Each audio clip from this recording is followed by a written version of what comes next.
Ito ang kwento ni Jonah mula sa aklat ng Biblia.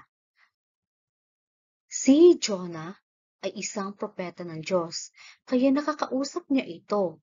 Isang araw, sinabi ng Diyos sa kanya, "Pumunta ka sa lugar ng Nineveh at sabihin mo sa kanila na nakikita ko ang mga ginagawa nilang masama at parurusahan ko sila." Ngunit sa halip na sundin ng Diyos, natakot si Jonas at nagdesisyon na sumakay ng barko papuntang siyudad ng Tarshish para taguan ng Diyos. Habang sila ay naglalayag, pinalala ng Diyos ang isang napakalakas na bagyo. Lumakas ng lumakas ang bagyo. Sa sobrang takot ng mga nananalakay, sila ay nagdasal, ngunit nakita nila si Jonah na hindi nananalangin. Pumasok si Jonah sa loob ng barko at natulog. Nakita ito ng kapitan ng barko, "Anong ginagawa mo? Bakit ka natutulog?" At hinulaan nila ang sino ang responsable sa hindi magandang nangyayari, at ito ay si Jonas.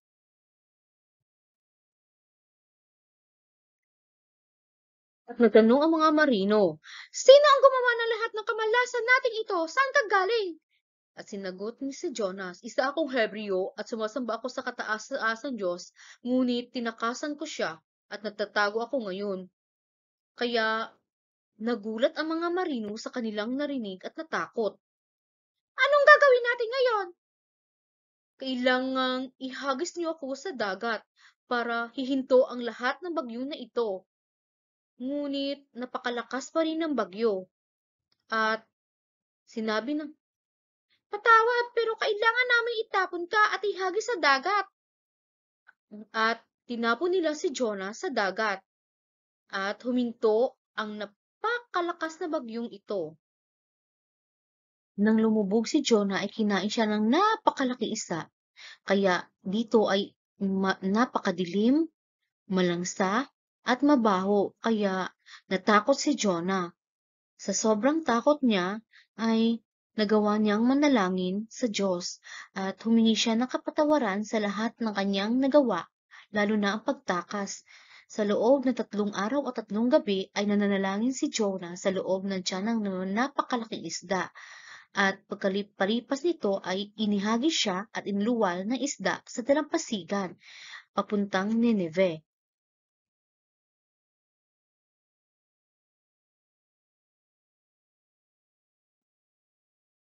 Binigyan ng Diyos ng pangalawang pagkakataon si Jonas na pumunta sa Nineveh upang iparating ang mensahe ng Diyos. Pagdating niya sa Nineveh, sinabihan niya ang mga tao na, "Lumayo na kayo sa kasalanan niyo at kung hindi kayo magbago ay gugunawin ng Diyos ang lugar na ito." Natakot ang mga tao at nakarating ito sa hari. Kaya sa sobrang takot nila ay nagsuot sila ng damit panluksa at nag-ayuno at nanalangin para sa kapatawaran ng kanilang kasalanan. At nakita ito ng Diyos at nahabag sa kanila at sila ay pinatawad. Nagalit si Jonah at hindi siya masaya sa nangyayaring ito. At sinabi ng Diyos, "Hindi ba ako dapat mahabag at maawa sa mga tao sa Nineveh? Maraming tao nangangailangan ng tulong at maliligtas doon." Ang Diyos ay mahabagin, maawain at mapagbigay.